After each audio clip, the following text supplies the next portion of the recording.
ভালো কাজের পিছনে ফ্যামিলি সাপোর্ট অত্যন্তই প্রয়োজন। কি বলেন আপনারা? আমাকে অনেকেই জিজ্ঞাসা করে, আমি কি হাউসওয়াইফ, এতগুলো রান্না রোজ পরিবেশন করি? না গো না, আমি একজন ওয়ার্কিং লেডি। তাই তো প্রথমেই বলে উঠলাম ফ্যামিলির সাপোর্ট। আজ যে মোচাটা রান্না করেছি তার পিছনে ফ্যামিলির অবদান।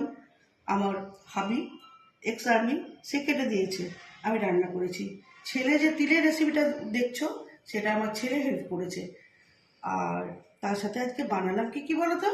ভাত, গরম গরম মাছ ভাজা, তার সঙ্গে কিন্তু ডাল রয়েছে, আম দিয়ে ডাল, আর রয়েছে মোচার তরকারি মুগের ডাল দিয়ে মাখো মাখো করে। তিল পেঁয়াজি যে মাখানিটা অত্যন্ত সুন্দর, এবং তার সাথে রয়েছে মাছের তেল, আর টক ঝাল মিষ্টি দিয়ে একটা আমের আচার। আচ্ছা বলো তো, কার কোনটা ভালো লাগলো আমাকে একটু জানিও। টাটা।